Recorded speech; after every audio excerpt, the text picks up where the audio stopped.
নমস্কার বন্ধুরা, আপনারা দেখছেন ট্রেন্ডিং বাংলা। এই মুহূর্তে একটা গুরুত্বপূর্ণ বিষয় নিয়ে আমরা আলোচনা করব। ভারত চাইলে বাংলাদেশকে তিন ভাগে ভাগ করতেই পারে। আজ আমরা দেখব কালাদান মাল্টিমোডাল ট্রান্সপোর্ট করিডোর প্রকল্প নিয়ে, যা সাম্প্রতিক সময়ে আবার নতুন করে আলোচনায় এসছে। ত্রিপুরার মুখ্যমন্ত্রী মানিক সাহা স্পষ্টভাবে বলেছেন যে ভারতের উচিত যত দ্রুত সম্ভব এই প্রকল্পটি সম্পূর্ণভাবে বাস্তবায়ন করা, কারণ এই প্রকল্প কার্যকর হলে উত্তর পূর্ব ভারতের যোগাযোগ ব্যবস্থায় আমূল পরিবর্তন আসবে, ব্যবসা বাণিজ্যের গতি বাড়বে এবং দেশের বিভিন্ন প্রান্ত থেকে পণ্য পরিষেবা অনেক কম খরচে কম সময়ে উত্তর পূর্বাঞ্চলে পৌঁছানো সম্ভব হবে। এই প্রকল্পের গুরুত্ব বোঝার জন্য প্রথমেই আমাদের ভারতের ভৌগোলিক অবস্থান, বিশেষ করে উত্তর পূর্ব ভারতের মানচিত্রটা মাথায় রাখতে হবে। বর্তমানে যদি কলকাতা বা ভারতের মূল ভূখণ্ডের কোনো অংশ থেকে উত্তর পূর্বের সেভেন সিস্টার রাজ্যগুলিতে পণ্য পাঠাতে হয়, তাহলে মূলত দুটি পথই খোলা থাকে। প্রথম পথটি হলো শিলিগুড়ি, যা অত্যন্ত সরু একটা ভূখণ্ড এবং প্রায় 1800 থেকে 1900 কিলোমিটার দীর্ঘ পথ অতিক্রম করে পণ্য পরিবহন করতে হয়। এই পথ দিয়ে ট্রান্সপোর্ট করতে প্রচুর সময় লাগে এবং খরচ অনেক বেশি লাগে। দ্বিতীয় পথটি হলো বাংলাদেশ হয়ে ত্রিপুরা বা অন্য উত্তর পূর্ব রাজ্যে পণ্য পাঠানো। কিন্তু বর্তমান ভূরাজনৈতিক পরিস্থিতিতে ভারত ও বাংলাদেশের সম্পর্ক খুব একটা ভালো নয়, ফলে বাংলাদেশের উপর নির্ভর করে উত্তর পূর্ব ভারতের যোগাযোগ ব্যবস্থা গড়ে তোলা ভারতের পক্ষে ঝুঁকিপূর্ণ। এই সামান্য কথাটা আমাদেরকে বুঝতে হবে। এই পরিস্থিতিতে কার্যত ভারতের হাতে একটাই ভরসাযোগ্য পথ থেকে যায়, সেটা হচ্ছে শিলিগুড়ি করিডোর। কিন্তু এই করিডোরটি এতটাই সংকীর্ণ যে একে ভারতের চিকেন নেক বলা হয়। ভবিষ্যতে যদি চীন বা বাংলাদেশের সঙ্গে কোনো বড় সংঘাত তৈরি হয়, তাহলে এই অঞ্চলটি সহজেই বিচ্ছিন্ন হয়ে যেতে পারে। এর সবচেয়ে ভুক্তভোগী হবে উত্তর পূর্ব ভারত। এই ভৌগোলিক দুর্বলতায় দীর্ঘদিন ধরে উত্তর পূর্ব ভারতের অর্থনৈতিক উন্নয়নের পথে বড় বাধা হয়ে দাঁড়িয়েছে। এই সমস্যার সমাধান খুঁজতে ভারত সরকার একেবারে ভিন্নভাবে ভাবতে শুরু করে এবং তার ফলশ্রুতিতে কালাদান মাল্টিমোডাল ট্রান্সপোর্ট করিডোর প্রকল্পের ধারণা আসে। এই প্রকল্পের মূল উদ্দেশ্য হলো ভারতের পূর্ব উপকূলের বন্দরগুলিকে মায়ানমারের সঙ্গে সরাসরি যুক্ত করা, যাতে সমুদ্রপথ, নদীপথ এবং সড়কপথ এই তিন ধরনের পরিবহন ব্যবস্থাকে একসঙ্গে ব্যবহার করে উত্তর পূর্ব ভারতের পণ্য পৌঁছে দেওয়া যায়। এই প্রকল্প অনুযায়ী প্রথমে কলকাতা বা ভারতের অন্য পূর্ব উপকূলীয় বন্দর থেকে জাহাজের মাধ্যমে পণ্য পাঠানো হবে মায়ানমার রাখাইন রাজ্যের সিত্তে বন্দরে। এরপর সিত্তে বন্দর থেকে কালাদান নদী ব্যবহার করে ইনল্যান্ড ওয়াটারওয়ের মাধ্যমে পণ্য পৌঁছে দেওয়া হবে সেখানে সড়ক পথে পণ্য নিয়ে আসা হবে ভারত মায়ানমারের সীমান্তের জরিপুরি এলাকায়, যা মিজোরামে অবস্থিত। একবার আইজল পৌঁছে গেলে সেখান থেকে ত্রিপুরা, আসাম, নাগাল্যান্ড, অরুণাচল প্রদেশ, এমনকি মেঘালয়ের শিলং, সেখানে পর্যন্ত পণ্য পাঠানো খুব সহজ হয়ে যাবে। এই পুরো প্রকল্পটির অর্থায়ন করছে ভারত সরকার নিজে। এটি কোনো ঋণ নয়, বরং এটা একটা গ্র্যান্ড ইন এইড প্রকল্প, অর্থাৎ মায়ানমারকে এই অর্থ ফেরত দিতে হবে না। ভারত সরকার কৌশলগত এবং জাতীয় স্বার্থের কথা মাথায় রেখে সম্পূর্ণ খরচ বহন করছে। এই প্রকল্পে বঙ্গোপসাগরের ওপর দিয়ে প্রায় 500 কিলোমিটারের বেশি সমুদ্রপথ ব্যবহার করা হবে। কালাদান প্রকল্পের সবচেয়ে বড় লাভ হলো অর্থনৈতিক সুবিধা। শিলিগুড়ি করিডোর এড়িয়ে যাওয়ার ফলে কলকাতা থেকে উত্তর পূর্ব ভারতে পণ্য পাঠানোর দূরত্ব প্রায় 1300 কিলোমিটার পর্যন্ত কমে যাবে। এর ফলে পরিবহন খরচ কমবে, সময় বাঁচবে এবং উত্তর পূর্ব ভারতের বাজারে পণ্য ও পরিষেবার দাম অনেকটাই কমে আসবে। দাম কমলে স্বাভাবিকভাবে চাহিদা বাড়বে এবং সেটাই উত্তর পূর্ব ভারতের সামগ্রিক অর্থনৈতিক উন্নয়নের পথ খুলে দেবে। এছাড়াও এই প্রকল্প ভারতের কৌশলগত নিরাপত্তার দিক থেকেও অত্যন্ত গুরুত্বপূর্ণ। শিলিগুড়ি করিডোরের ওপর নির্ভরতা কমিয়ে দিয়ে ভারত একটা বিকল্প ও নিরাপদ যোগাযোগ ব্যবস্থা তৈরি করতে পারবে। ভবিষ্যতে কোনো সংঘাত বা জরুরি পরিস্থিতিতে উত্তর পূর্ব ভারতকে বিচ্ছিন্ন করে দেওয়া অনেক কঠিন হয়ে পড়বে। বিদেশ নীতির ক্ষেত্রেও কালাদান প্রকল্পের গুরুত্ব অপরিসীম। 2014 সালের পর থেকে ভারত অ্যাক্ট ইস্ট পলিসির মাধ্যমে দক্ষিণ পূর্ব এশিয়ার দেশগুলির সঙ্গে সম্পর্ক জোরদার করার চেষ্টা করছে। মায়ানমার এই নীতির একটা গুরুত্বপূর্ণ অংশ।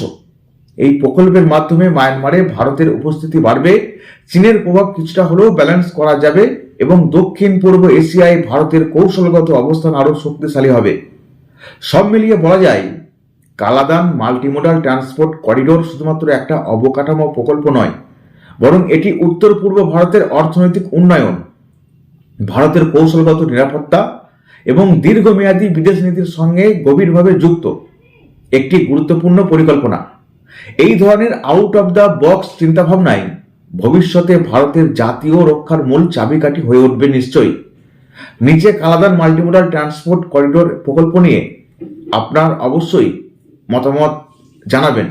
তবে এখনো পর্যন্ত যা দেখতে পাচ্ছি, ভারত যদি সাকসেসফুল হয় এই প্রকল্পে, তাহলে বাংলাদেশ কখনোই আর তাদের দম্ভ আমাদেরকে দেখাতে পারবে না, আর এটা সফলতা খুব তাড়াতাড়ি পাবে।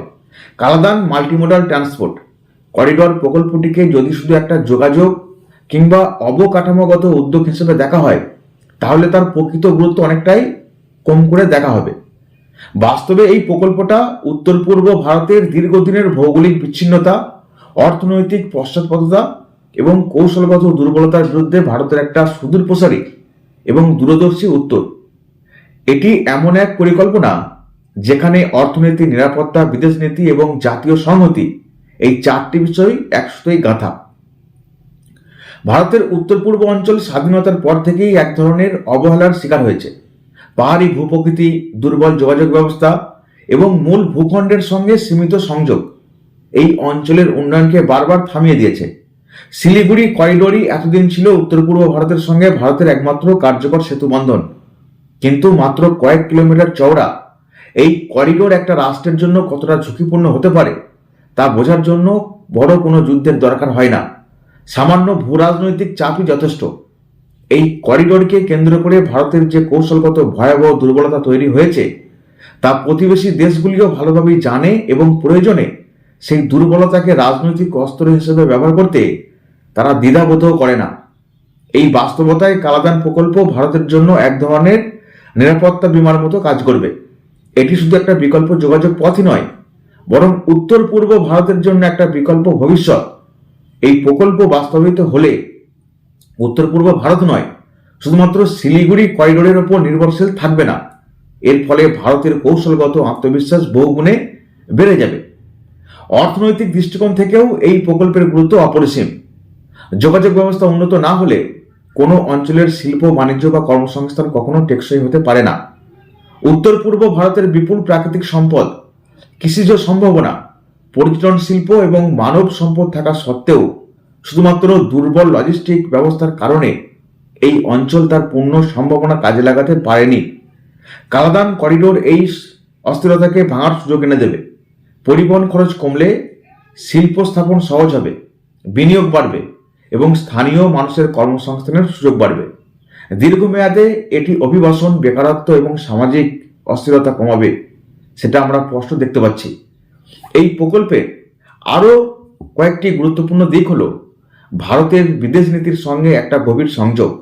ভারত দীর্ঘদিন ধরেই দক্ষিণ পূর্ব এশিয়ার সঙ্গে সম্পর্ক জোরদার করার কথা বলছে, প্রথমে লুক ইস্ট, পরে অ্যাক্ট ইস্ট নীতির মাধ্যমে। কিন্তু শুধু নীতিগত ঘোষণায় কোনো ভূরাজনৈতিক অবস্থান শক্তিশালী হয় না, তার জন্য দরকার বাস্তব উপস্থিতি, অবকাঠামো এবং পারস্পরিক নির্ভরতা। কালাদান প্রকল্প সেই বাস্তব উপস্থিতির প্রতিফলন। মায়ানমারের সঙ্গে এই সরাসরি সংযোগ ভারতের জন্য শুধু বাণিজ্যিক নয়, কৌশলগত দিক থেকেও অত্যন্ত গুরুত্বপূর্ণ।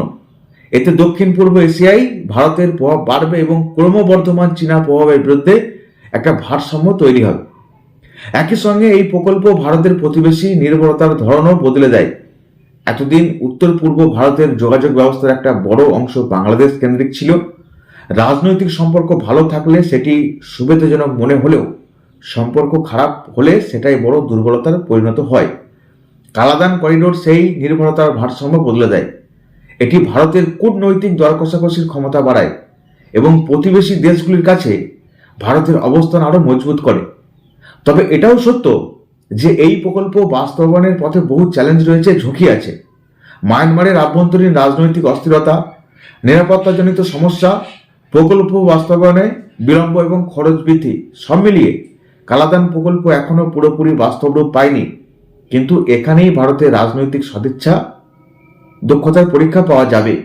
তবে কৌশলগত বিশেষজ্ঞতা ভারত হয়তো সফল হতেও পারে।